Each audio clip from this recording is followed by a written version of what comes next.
दोस्तों आज हमारे टीजीवी हिंदी वर्चुअल स्टूडियो में मेरे साथ जुड़ा हुआ है प्रसन्न श्रीनिवास जी। प्रसन्न श्रीनिवास से हमारा परिचय कराने के लिए सौम्या शर्मा को धन्यवाद बोलना चाहता हूँ। और आज का topic how AI is changing the face of market research industry.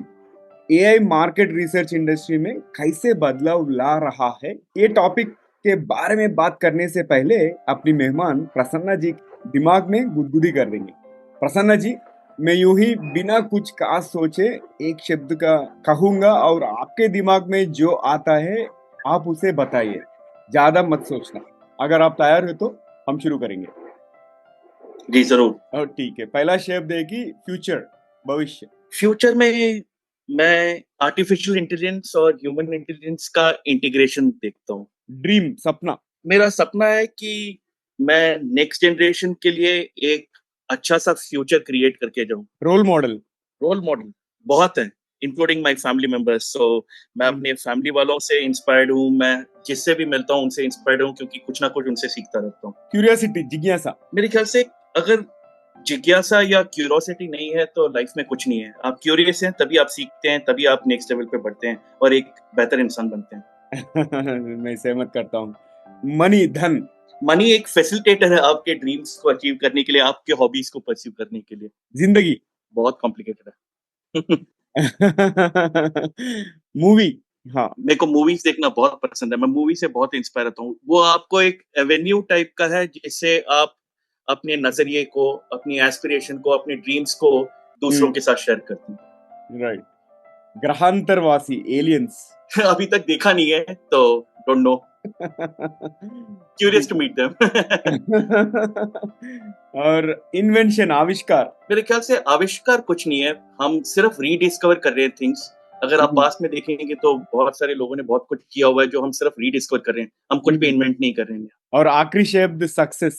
Success हाँ। वो आपका लिए मोटिवेटर है। आप एक बार सक्सेसफुल होते हैं तो आपको मोटिवेट करना चाहिए ताकि आप अपने कंफर्ट लेवल से बाहर आए और नेक्स्ट लेवल पे जाने की कोशिश करें। सुपर। और पहले रैपिड फायर राउंड में पार्टिसिपेट करने के लिए बहुत बहुत धन्यवाद। और दूसरा रैपिड फायर राउंड भी है एपिसोड के अंत में, जब तक स्टे ट्यून। एंड मैं आपको वेलकम करने से पहले ऑडियंस को वेलकम करना चाहता हूं। तो दोस्तों, टीजीवी हिंदी में आपका स्वागत है। टीजीवी हिंदी आपके बेहतर भविष्य के लिए। मैं हूं नवीन समला, दी गाइडिंग वॉइस प्लेटफॉर्म का फाउंडर और चीफ होस्ट, यानी व्यवस्थापक और मुख्य मेजबान। और द गाइडिंग वॉइस हिंदी के माध्यम से हम इस दुनिया को कुछ बेहतर बनाना चाहते हैं। हम महत्वपूर्ण बातें करते हैं जिससे कि आपके जीवन और करियर को कुछ बेहतर बना सके। And thank you guys for tuning in. And Prasanna ji, TGV में आपका स्वागत है। और आप हमारे इस सफर में जुड़ने के लिए बहुत बहुत धन्यवाद। कैसे हो आप? धन्यवाद नवीन, मुझे शो में आमंत्रित करने के लिए। मैं ठीक हूँ, आप कैसे हैं? मैं बहुत बढ़िया। Thank you for asking. चलो हम शुरुआत करते हैं अपना conversation. And we will start with your elevator pitch. आपका ब्रीफ एलिवेटर पिच, करियर और लाइफ के बारे में थोड़ा शेयर कीजिए हमारे ऑडियंस के साथ। मैं अपने फैमिली के साथ स्टार्ट करता हूँ क्योंकि मेरी लाइफ में सबसे इम्पोर्टेंट मेरी फैमिली है। हम्म। मेरे मैं बैंगलोर में रहता हूँ। मेरे साथ मेरी वाइफ है जो होम मेकर है, और मेरे 2 बच्चे हैं, दोनों स्कूल गोइंग किड्स हैं, और हम्म। मेरे पेरेंट्स मेरे साथ रहते हैं। ओ। हम्म। इन टर्म्स ऑफ करियर, मैं पूरा लाइफ मैंने रिसर्च ही किया या कंज्यूमर इंसाइट्स किया है, अच्छा। क्योंकि मैं शुरू से इंटरेस्टेड था साइकोलॉजी में, फिलॉसफी में। मेरा हमेशा से इंटरेस्ट रहा है लोगों को समझने के लिए, वो क्यों कुछ करते हैं, क्या सोचते हैं, कहाँ पे करते हैं, कुछ सोचते हैं करते कुछ हैं, क्यों वो उसमें डिफरेंस है। तो मेरे लिए ये हमेशा मोटिवेशन रहा है कि उन्हें समझूं, और और वो जो नॉलेज गैदर करता हूँ वो हम्म। ब्रांड्स और कंपनीज के साथ शेयर करूं ताकि बेटर प्रोडक्ट्स और कम्युनिकेशन बन सके। वंडरफुल। और प्रसन्ना जी, आपके इस सफर में सबसे ऊपर ऐसे कौन से तीन चीज है जिसके वजह से आज आप इधर तक पहुंच सके? ऑनेस्टली नवीन, आपको बताऊं तो मेरा सफर अभी स्टार्ट हुआ है। मैं हर रोज कुछ नई चीज सीखता हूं तो वो मुझे मोटिवेट करता है। मैं नेचर लवर हूं, मैं नेचर में बहुत घूमता हूं, मोटिवेशन ढूंढता रहता हूं, तो मैं हर रोज कुछ ना कुछ सीखता हूं। तो अभी अगर आप सच में पूछोगे तो मेरा सफर अभी शुरू हुआ है। लेकिन इन टर्म्स ऑफ 3 चीजें अगर आप जीरो इन करना चाहोगे तो मेरे लिए सबसे इंपॉर्टेंट है क्यूरोसिटी। क्यूरोसिटी जी। के साथ आप हमेशा डेप्थ में जाते हो, हमेशा आप तह में जाके जाके समझने की कोशिश करते हो कि क्यों हो रहा है। दूसरा है विलिंगनेस टू लर्न। अगर आप ओपन रहेंगे तो आप हमेशा चीजें सीख सकते हैं और उसके हिसाब से रिएक्ट कर सकते हैं। तो मैं हमेशा ओपन रहता हूँ। और तीसरी चीज है, मैं सोचता हूँ कि मैं लेवल 0 पे हूँ। तो वो मुझे हमेशा मोटिवेट करता है। जब भी मैं किसी से मिलता हूँ, एक तो सीखता हूँ, और दूसरी बात है, अगर वो बहुत ज़्यादा टैलेंटेड हैं, तो मैं ह्यूमिलिएटेड फ़ील नहीं करता हूँ, मैं इंस्पायर्ड फ़ील करता हूँ। अमेजिंग। और आपके ज़िंदगी में सबसे मुश्किल सीख कौन-सी सीखी मिली आपको? एनी टफेस्ट लेसन्स के बारे में बात कीजिए। मुझे मुश्किल नहीं बोलूँगा, मैं बोलूँगा लेट मिली है, हुँ, हुँ। लेकिन लेट भी इन द सेंस वो आपका जब टाइम आता है तभी आपको मिलता है। राइट। तो दैट्स इट। मेरे ख्याल से जब हुँ, आपको कुछ मिल रहा होगा तो यूनिवर्स अपने आप कंस्पायर करता है, जैसे पॉलो कॉल ने बोला था, द एंटायर हाँ। World conspires to make it happen for you. तो उस हुँ, तरीके से मैं उस वाक्य के साथ बिल्कुल सहमत हूँ। वो हुँ, अपने आप आपको मिलेगा, जब मिलेगा आप अपने हुँ। आप सरप्राइज़ होंगे कि इतना अच्छा मिला है करके। राइट। और हम आज का टॉपिक के अंदर जाएँगे and we let's talk about this market research. If you could explain this market research in layman terms, market research क्या है और उन जानकारी का उपयोग कौन करता है? मार्केट रिसर्च का इस्तेमाल हम सब करते हैं। आप हुँ, भी करते हो, मैं करता हूँ, कंपनीज़ करते हैं, ब्रांड करते हैं। लाइक फॉर एग्ज़ाम्पल, आप जब कुछ चावल लेने जाते हो या रोटी लेने जाते हो, आप हुँ, थोड़ा-सा हमेशा सैंपल पिकअप करते हो और हुँ। फिर उसके बाद सोचते हो इसके बेसिस पे मुझे चावल लेना चाहिए या दाल लेना चाहिए कि नहीं, है ना? तो आपने भी रिसर्च किया। आप राइट। कभी फ़ोन लेने जाते हो, आप अपने दोस्तों से बात करते हो कि यार कौन-सा फ़ोन लेना चाहिए, कौन-सा फ़ीचर ज़्यादा चल रहा है, या कौन-सा कैमरा अच्छा है ना? तो आपने भी रिसर्च किया। तो राइट। रिसर्च कुछ नहीं है, हमारी तरफ से जानकारी प्राप्त करने का एक एवेन्यू है, जिसमें हम समझने की कोशिश करते हैं कि कैसे प्रोडक्ट बनाना चाहिए, लोगों को क्या पसंद है, लोग कहाँ खरीदते हैं, लोग क्या सोचते हैं, लोगों को क्या चाहिए, है ना? तो हाँ, प्री भी हो सकता है, पोस्ट भी हो सकता है, और इसका इस्तेमाल हम, आप और कंपनीज़ और ऑर्गेनाइज़ेशन सारे करते हैं। वंडरफुल। और हम मार्केट में देखें तो टॉप 3 मार्केट रिसर्च कंपनीज़ कौन-सा है? और आपका कंपनी एन्यूमरेट डॉट एआई कैसा डिफरेंट है उन कंपनी से? कैसा भिन्न है? तो टॉप 3-4 कंपनीज़ का नाम लूँगा तो कैंटर एक बहुत अच्छा एजेंसी और बहुत बड़ा एजेंसी है, नीलसन है, इप्सॉस है, हुँ, हुँ। फिर अब एक टोलिनो मैट्रिक्स मैट्रिक्स लैब हुआ है, टोलिनो मैट्रिक्स लैब एक साथ आए अच्छा। हैं। हुँ, तो हुँ। ये ट्रेडिशनल कंपनीज़ हैं जो रिसर्च करती हैं और अपने क्षेत्र में बहुत नाम जानी जाती हैं। एन्यूमरेट एआई जो हमारी कंपनी है, हम अभी एक स्टार्टअप की तरह हैं, हम इनके साथ कम्पीट नहीं करते हैं, हम हुँ, हुँ। हमेशा सोचते हैं कि हम कॉम्प्लीमेंट करते हैं इन्हें। और किस तरह से करते हैं? ये लोग जब रिसर्च करते हैं, ये हमारे पास आते हैं और हम अपने एआई स्वीट ऑफ ऑफरिंग्स के साथ इनका काम आसान करने की कोशिश करते हैं, जो इनका टाइम भी बचाता है, इनका एफर्ट बचाता है और इनका कॉस्ट भी बचाता है। और a AI technologies market research industry में कैसा बदलाव ला रहा है? बहुत तरीके से बदलाव ला रहा है। एक तो आपका टाइम, एनर्जी और एफर्ट सेव कर रहा है, जैसे मैंने आपको बताया। हुँ, दूसरी बात है, आप रिसर्च में जब भी काम करते हैं, आप लोगों के सेंटिमेंट्स पढ़ना चाहते हैं, तो अच्छा। आपके पास इतना डेटा है, आजकल डेटा का इतना ओवरलोड है, तो आप कैसे उसे सिम्प्लीफाई कर सकते हैं? उसको कैसे डेटा के पैटर्न्स को समझ के लोगों के लिए रिकमेंडेशन दे सकते हैं या कंसल्ट कर सकते हैं। हुँ, दूसरी बात है, तो उसमें भी आपका एआई का बहुत इस्तेमाल होता है। तो एआई जिस तरह से पैटर्न्स रिकॉग्नाइज़ करता है, हुँ, उस हुँ। तरह से ह्यूमन्स उतना आसानी से नहीं कर सकते या लोगों को बहुत टाइम लगेगा और अच्छा, समटाइम्स पॉसिबल भी नहीं है। जैसे कि अच्छा। आप 100 लोगों का सर्वे करते हैं, हुँ, आप आराम से सर्वे करके रिजल्ट निकाल सकते हैं। लेकिन यही 1000 लोग होते हैं या 1 लाख लोग होते हैं, तो आप कैसे करेंगे? तो हुँ, उसमें आपका एआई का बहुत खेल है। दूसरी हुँ। बात है, प्रेडिक्टिव एनालिसिस के लिए बहुत हेल्पफुल है। तो अच्छा। आज जब भी आप हिस्टोरिकल डेटा लेते हैं, आप उसके बेसिस पे प्रेडिक्शन करने की कोशिश करते हैं। तो उसमें हमेशा एक मार्जिन ऑफ एरर रहता है। हुँ, आप एआई के साथ करते हैं, तो आप वेरिएबल्स अच्छा पकड़ सकते हैं, जिससे आपका प्रेडिक्शन थोड़ा-सा और स्ट्रॉन्ग हो जाता है। फिर उसके बाद आपने देखा हुँ, होगा, आजकल कंपनीज़ आपको चैटबॉट के थ्रू आपके साथ कनेक्ट करती हैं। डायरेक्ट हुँ। उनके कस्टमर सर्विस पे जाने की जगह पहले चैटबॉट में इंटरैक्ट करती हैं। तो चैटबॉट भी आपके साथ इंटरैक्ट करके समझने की कोशिश करती है कि आपका क्या रिक्वायरमेंट है और एटलीस्ट 80% यूज़ केसेस रिज़ॉल्व करने की कोशिश करती है, वो भी एआई है। और उसके बाद जो 20% नहीं होता है, उसपे आपके ह्यूमन एलिमेंट आता है, जो आपको रिज़ॉल्व करने की कोशिश करता हुँ, हुँ, हुँ, हुँ। और हम अभी लाभ और चुनौतियों के बारे में बात करेंगे। ये मार्केट रिसर्च पद्धतियों में एआई को एकीकृत करने से जुड़े कुछ प्रमुख लाभ और चुनौतियाँ क्या है? है। देखिए, हर एक चीज़ में आप देखोगे तो आपका प्रोस एंड कॉन्स रहता है राइट। ना? इन टर्म्स ऑफ एआई के यूटिलिटी से मैंने एक तो एफिशिएंसी की बात की थी। तो आप काफ़ी सिस्टम एफिशिएंट होता है in terms of cost, in terms of effort, in terms of recognising the patterns. दूसरा, आपका बायस मिनिमल हो जाता है। जब भी कोई ह्यूमन बीइंग इंटरप्रेट करता है डेटा को, तो उसका कॉग्निटिव बायस रहता है। वो हमेशा डेटा को अपने नज़रिए से देखता है और इंटरप्रेट करने की कोशिश करता है, जिसकी वजह बायस आता है। आप हटा नहीं सकते, लेकिन वो हमेशा रहता है। तो एआई थोड़ा-सा ऑब्जेक्टिव रहता है और आपको एक्यूरेट और अनबायस्ड रिजल्ट देने की कोशिश करता है। उसमें भी बायस इन्वॉल्व्ड है, लेकिन मैं उसके बारे में बाद में बात करूँगा। दूसरी बात है, आपका जो इनसाइट्स जनरेशन है, आप अगर ह्यूमन लेवल पे करोगे तो एक लेवल पे जनरेट कर सकते हो, लेकिन with the help of AI आप डीपर इनसाइट्स गैदर कर सकते हो। और मैं क्या सोच सकता हूँ, एक और पर्सनलाइजेशन है। आप अगर देखेंगे, आप 100 लोगों को टारगेट करते हैं, है ना? आप मार्केटिंग में क्या करते हैं, 100 लोगों को टारगेट करते हो और फिर उसको अपना प्रोडक्ट बेचते हो। With the help of AI आप माइक्रो सेगमेंट्स या हाइपर सेगमेंटेशन भी कर सकते हैं, जिससे आप एक इंडिविजुअल को भी रीच आउट कर सकते हो और उनका पर्सनलाइज्ड नीड आप उनका कैटर कर सकते हो। इन टर्म्स ऑफ चैलेंज मैं आपको बताता हूँ, आपका एआई किसके ऊपर बेस्ड है? टन्स ऑफ डेटा के ऊपर बेस्ड है। तो जब आपका डेटा का क्वालिटी अगर बेस लेवल पे क्वेश्चनेबल है, तो आपका डेटा भी खराब होगा। तो इसलिए डेटा क्वालिटी अच्छा होना बहुत इंपॉर्टेंट है एआई के लिए। दूसरी बात है, जो एआई है वो प्रोग्रामिंग है। तो प्रोग्रामिंग करते समय उस बंदे ने जब प्रोग्राम लिखा था, उसके मन में जो बायस है वो रिफ्लेक्ट होता है। तो वो मिनिमाइज होने की कोशिश करते हैं, लेकिन बायस हमेशा हर रिसर्च में या हर प्रोजेक्ट जो भी आप करते हैं, तो उसमें इन्वॉल्व रहेगा। दूसरा एक बहुत बड़ी चीज जो जिसके बारे में गूगल, एप्पल, माइक्रोसॉफ्ट जैसी कंपनीज भी जूझ रही हैं, वो है प्राइवेसी कंसर्न्स। तो एआई को data regulatory associations like GDPR जो यूरोप में चलता है, CCPA, California consumer protection act, ये सब जब एक साथ इसके साथ मिलके अगर एआई काम करेगा और रेगुलेशंस बनेंगे, तो हमारे लिए अच्छा रहेगा। राइट नाउ ये स्टेट ऑफ फ्लक्स में है।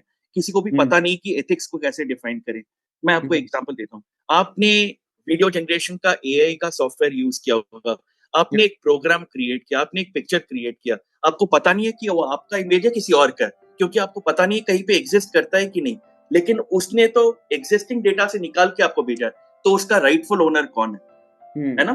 तो ये सब चीजें थोड़ी सी कॉम्प्लेक्स है, थोड़ा सा चैलेंज है जिसको हमें ओवरकम करना है। एक और चीज है कि एआई कॉम्प्लेक्स है, तो उसे सिंप्लीफाई करके मार्केटर्स के लिए सिंप्लीफाई करना बहुत इंपॉर्टेंट है, और उसी के बाद आपका यूजेबिलिटी भी बढ़ता है। तो वो एक चैलेंज है जो हम उससे भी जूझ रहे हैं और हम उसे सिंप्लीफाई करने की कोशिश कर रहे हैं, ताकि लोगों के लिए यूजफुल हो सके। और मेरा दूसरा सवाल ये कि अगले 5 से 10 वर्षों में ये मार्केट रिसर्च इंडस्ट्री के भविष्य को एआई कैसे आकार देता रहेगा? एक तो automation will be the key. तो आपका बहुत काम जो आप ह्यूमंस के साथ कर रहे हैं, तो वो ऑटोमेटेड हो जाएगा, जिससे एक्यूरेट और ज्यादा रिलायबल रहेगा। दूसरी बात है, आपके इनसाइट्स हमारे लाइन पे अगर आप देखेंगे मार्केट रिसर्च में, इनसाइट्स बहुत यूजफुल है, क्योंकि उसी के बेसिस पे मार्केटिंग टीम अपना कम्युनिकेशन बनाती है या अपना प्रोडक्ट लॉन्च करती है या प्रोडक्ट क्रिएट करती है। तो डीपर इनसाइट्स एक और बहुत बड़ी चीज है। दूसरी बात है, अभी प्रेडिक्शन कैपेबिलिटी जो है वो अभी भी थोड़े से नेसेंट स्टेट में है। तो अगर आप मुझे पूछोगे तो वो नेक्स्ट लेवल पे प्रेडिक्शन जाना चाहिए, ताकि मार्केटिंग टीम इन्फॉर्म डिसीजन ले सके, कॉन्फिडेंटली डिसीजन ले सके और रिसर्च के ऊपर विश्वास कर सके। कई बार वो अपना गट यूज करते हैं, बोलते हैं क्योंकि ये काउंटर इंट्यूटिव इन्फॉर्मेशन आ रहा है, लेकिन with the help of AI मेरे ख्याल से उनका कॉन्फिडेंस बढ़ जाना चाहिए। और चौथी चीज जो मैं आपको बता रहा था, हाइपर टारगेटिंग या माइक्रो सेगमेंटेशन, जहां पे आप छोटे छोटे सेगमेंट्स को रीच करके उनके लिए कस्टमाइज प्लान कर सकते हो, ताकि वो यूजफुल उनके लिए यूजफुल रह सके। एट द सेम टाइम एक चीज मैं बोलना चाहूंगा, आपका सिर्फ एआई एआई बोलने से काफी नहीं है, हमें एआई और एचआई दोनों को एक साथ लेके आना पड़ेगा, क्योंकि human intuition, human expertise, human का क्रिएटिविटी मशीन कभी भी नहीं लेके आ पाएगा। तो दोनों दोनों हमें एक साथ लेके इंटीग्रेट करके नेक्स्ट लेवल पे जाना पड़ेगा। बहुत शानदार बातचीत चला अब तक और समय आ चुका है हमारा एपिसोड में थोड़ा और मसाला ऐड करके स्पाइस अप करने का। अगर आप तैयार है तो मैं दूसरा रैपिड फायर राउंड खुलता हूँ। Shall we do it? Okay. Please go ahead. Here comes the first bullet out of second rapid fire round. यदि आपके पास कहीं भी एक विशाल बिलबोर्ड हो सकता है, तो वह क्या कहेगा? मैं उसे इंग्लिश में फ्रेज करना चाहूंगा। Okay. Be yourself, you get to live only once. So profound, बहुत महत्वपूर्ण बात बताई आपने। और मेरा दूसरा सवाल है कि यदि आपको किसी सेलिब्रिटी के साथ डेट करना होगा तो वो कौन होगा और क्यों? नवीन, आप प्रोग्राम में मुझको अपनी वाइफ से नहीं पिटवाना चाहेंगे, मैं सोच रहा हूँ। On A on a serious note, while I am impressed with many celebrities, मैं बहुत सारे सेलिब्रिटीज और लोगों से इंस्पायर्ड हूँ, बट मेरे लिए सबसे बड़ी सेलिब्रिटी मेरी वाइफ है, जो हुँ। बहुत ब्यूटीफुल है और जिसके सपोर्ट के बिना मैं यहाँ पे नहीं हूँ। तो उसने मुझे through thick and thin support किया है, तो मैं उसके साथ ही डेट पे जाना चाहूँगा। Very good. अच्छा लगा आपका रिस्पॉन्स। और प्रसन्ना जी, अगर आपको एक दिन के लिए नियंता बन के ऐसा नियम बनाने का मौका मिले जिसे सभी को मानना होगा तो आप क्या नियम बनाओगे आप? मैं बहुत सारे नियम बनाना चाहूँगा लेकिन अगर एक ही बात की जाए तो मैं चाहूँगा कि एटलीस्ट ड्यूरिंग संडेज़ लोगों को प्राइवेट व्हीकल नहीं निकालने हुँ, का मतलब रूल बना दूँगा। एक हुँ, तो लोगों को रेस्ट मिलेगा। दूसरी बात है, हमारा सिटी जो इतना पॉल्यूटेड है और जो इतना ब्यूटीफुल है, उसका एडमायर करने की जगह हम हुँ, यहाँ से वहाँ भागते रहते हैं और फिर स्ट्रेस में ही रहते हैं। तो एक तो पॉल्यूशन बचेगा, दूसरी बात है हम सिटी को भी उसके ग्लोरी में देख सकते हैं। तो प्राइवेट व्हीकल्स में तो गवर्नमेंट व्हीकल्स और पब्लिक व्हीकल्स में मूव कर सकते हैं। या गॉट इट, गॉट इट। अगर आपको किसी फ़िल्म के रीमेक में हीरो बनने का मौका मिले तो आप कौन-सी फ़िल्म करना चाहोगे? बहुत सारे मूवीज़ हैं, हुँ, लेकिन हुँ, 2-3 मूवीज़ जो मेरे दिमाग में आ रही हैं वो है, एक है नायकन जो हुँ, 1987 की कमल हासन की क्लासिक है। हुँ, हुँ, फिर एक 1989 की क्लासिक है अपूर्व सहोदरगल जो हुँ। अप्पू राजा के हाँ, हिंदी में हाँ। बनी थी, है राइट, ना? राइट। हाँ, और हाँ। तीसरा रॉकस्टार। रॉकस्टार, अच्छा, wow! Nice and I wish you get a chance. और मेरा दूसरा सवाल, यदि आपको अपना जीवन किसी के साथ बदलना पड़े तो वह कौन होगा और क्यों? ऑनेस्टली कुछ लोग हैं जिनके साथ मैं भी ह्यूमन हूँ, तो मैं भी उनको लुक अप करता हूँ, मैं भी कई बार जेलस हो जाता हूँ। लेकिन वो मैं प्रोग्राम में डाइवल्ज नहीं करना चाहूँगा। I would want to keep it a secret. Okay, fair enough. और दूसरा आखिरी सवाल है कि ऐसी कौन-सी आधुनिक यंत्र माने फैंटेसी गैजेट है जो आप देखना चाहोगे, नहीं तो इन्वेंट करना चाहोगे? उसमें भी बहुत सारी चीज़ें हैं क्योंकि मैं बिलीव करता हूँ हमने अपना ह्यूमन एलिमेंट अभी 2% या इनफैक्ट 1% भी यूज़ नहीं किया है। लेकिन एक मशीन जो मैं ज़रूर मतलब बनाना चाहूँगा या रीडिस्कवर करना चाहूँगा रादर, वो है टेलीपोर्टिंग मशीन। हुँ, और जिससे मैं डिफरेंट एरियाज़ या डिफरेंट प्लेसेस में जा सकूँ। तो हुँ, टेलीपोर्टिंग कम कम टाइम मशीन टाइप का मशीन होना चाहिए, जिससे मैं मुगल एरा में जाके उनको एक्सपीरियंस कर सकूँ, उन्होंने क्या सोचा था, क्या करते थे, उनके लाइफ़स्टाइल को जी सकूँ, है ना? तो उसी तरह डिफरेंट प्लेसेस भी जा सकूँ, जो हुँ। अभी फीज़िबल नहीं है। ऑसम। और आप आपका आंसर्स बहुत क्रिएटिव था और हम मेनस्ट्रीम को जाएँगे। सो आखिरी एक सवाल, जो अभी उभरते हुए युवा है उनको आप ऐसा क्या सलाह देना चाहेंगे? मेरा सिर्फ एक ही सलाह रहता है, इनफैक्ट मैं अपने बच्चों को भी यही बोलता रहता हूँ।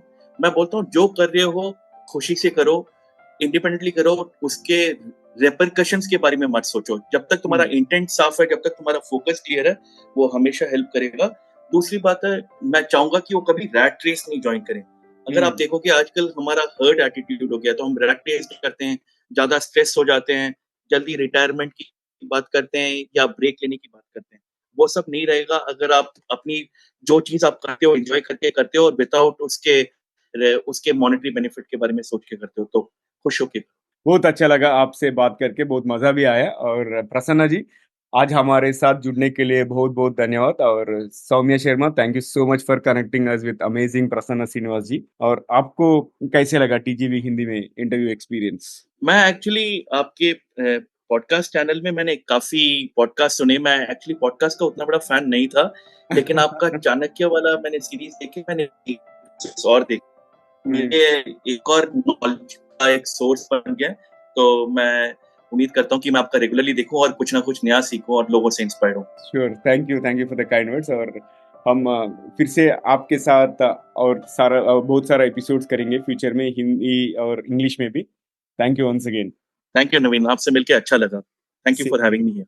Same here Prasanna. तो दोस्तों, ये था आज का हमारा एपिसोड प्रसन्ना श्रीनिवास जी के साथ। और आखिरी के भाग से पहले आपसे विनती है, अगर आपने अब तक टीजीवी चैनल को सब्सक्राइब नहीं किए तो अभी कर लीजिए। और आपको ये एपिसोड, ये कन्वर्सेशन पसंद आए तो अपने 3 करीब के लोगों से भी शेयर कीजिए, शायद उन्हें भी इससे कोई फ़ायदा हो या कोई टिप्पणी उन्हें भी पसंद आए और आपके दोस्तों को कुछ नए सीखने को मिलेंगे और हमें नए सब्सक्राइबर्स मिलेंगे। तो धन्यवाद in advance. Thank you so much and चलो अब हम सुनते हैं आज का सामान्य ज्ञान। मैंने सोचा कि 3 less known and amusing facts about market research के बारे में बताऊं।